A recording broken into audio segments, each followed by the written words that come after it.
الجواز مش بس شهر عسل ما بينتهيش زي ما فهمتنا الأفلام والمسلسلات. الجواز علاقة بتحتاج لمجهود من الطرفين عشان تستمر، وعشان الجواز يستمر بشكل سليم في حاجات معينة بنحاول نعملها وحاجات بنحاول بقدر الإمكان نبعد عنها. ومن الحاجات اللي بنحتاج اننا نبعد عنها في الجواز الأنانية، وهي ان الواحد ما يكونش شايف غير مصلحته وحقوقه وبيعمل اللي على مزاجه ويرضيه هو بس، حتى لو كان على حساب الآخرين.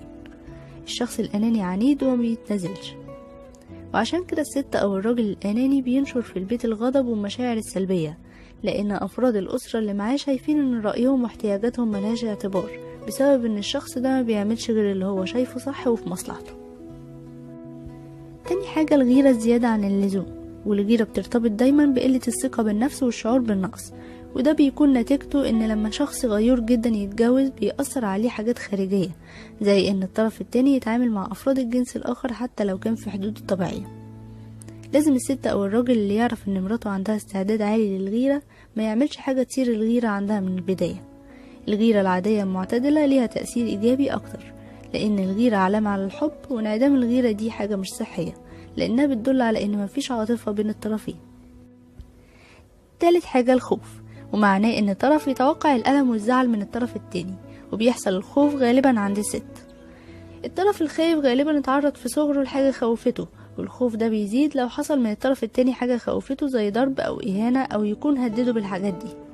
الطرف الخايف بيعيش حياة بائسة وما بيرتاحش، لانه دايما متوقع انه هيحصل حاجة تأذيه، وده بيخليه بعيد كل البعد عن السعادة، وطبعا مش هيقدر يوفر السعادة للأطفال لانه فاقد الشيء لا يعطيه.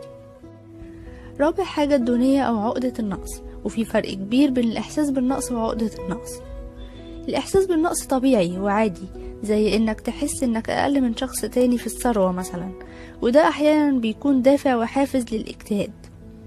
لكن عقدة النقص هي إنه ينكر النقص ويدعي التفوق، فلما يكون في طرف عنده عقدة نقص بيحاول يغطي عليها بكلام يدعي بيه إنه مش حاسس بنقص، وده بيؤدي لنتائج سلبية. خامس حاجة الملل، وعادة بتحس بيه الست أكتر، لأن الرجالة معظمهم بيكون العمل بالنسبة لهم تغيير، لكن بعض الستات ما بتشتغلش، وعشان في أزواج بينشغلوا بالعمل حتى وهم في البيت، بالتالي ما بيركزوش مع زوجاتهم ولا شؤون بيتهم، وده بيضايق الست لأنها بتعتقد إنه بيرمي مسؤولية البيت كلها عليها لوحدها من غير حتى ما يشاركها بإنه يسمعها، وممكن كمان يتخانق معاها لو اتكلمت عن مشاكل البيت. سادس حاجة النكد، ده حالة من الكآبة ممكن تبقى في الراجل أو الست، بس المشهور إنها صفة الستات، وده لأن حياة الست مملة أكتر، بالذات اللي مش بتشتغل، وبالتالي ما بتكونش مبسوطة في حياتها.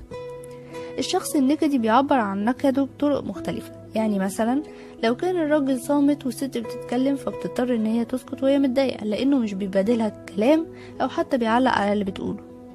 الراجل النكدي بيقاوم محاولات الست إنها تخرجه من حالته، زي انه ينتقد اكل ما عجبهوش او ما ياكلش لانه غضبان، ويفضل يعدد اخطائها اللي فاتت واللي جايه، فلما بتفشل كل محاولاتها بتتضايق اكتر. لما بيتكرر الموقف ده الست بتعرف انها صفة مش هتتغير فيه، وبتتعامل معاه على الاساس ده، وده بيزود احساسها بالكآبة والغم، وبتوصل لانها بتكون في افضل حالاتها لما يكون الراجل مش موجود معاها. الشخص النكدي عموما بيدور على اسباب تزود الغم، فبنلاقيه متشائم وشايل هم المستقبل بشكل سلبي، مش عشان يستعد له ويخطط له، لا هو بينقي أسوأ الاحتمالات. سابع حاجة التملك أو الحب التملكي، وبيكون في الست ناتج عن نقص الإحساس بالأمان وعدم الثقة في النفس، إنما في الراجل بيكون ناتج عن الأنانية والعصبية. فمثلا تلاقي الراجل بيتعصب لما أهلها يتصلوا بيها أو يزوروها، والست ما بتكونش حابة إن يكون لجوزها أصحاب، ومش عايزاه يقضي وقته معاهم ولا حتى يكلمهم، لازم يكون كل اللي في تفكيره واهتمامه هي وبس، وبتعتبر اي وقت بيقضيه مع اصحابه او حتى اهله ده وقت متاخد من حقها وانها بتتنازل عنه ليهم. تامن حاجة الاهمال، وساعات بيكون مادي زي ان الراجل ما يصرفش على مراته، وساعات بيكون معنوي زي انه ما يسألش عنها لو مريضة او ما يمدحش حاجة بتعملها. والست بتهمل جوزها ماديا بانها ما تهتمش بالبيت ولا النظافة ولا الاكل، وبتهمله معنويا بانها ما ترتبش هدومه ولا تهتم بيه. تاسع حاجة الصمت، وبيكون احتجاج على حاجة ضايقت الطرف الصامت، والصمت مش وسيلة سلبية، بالعكس هو بينقل رسالة بان الطرف ده مش راضي عن حاجة معينة، بس لازم الطرف التاني يفهم الرسالة دي ويتصرف على اساسها.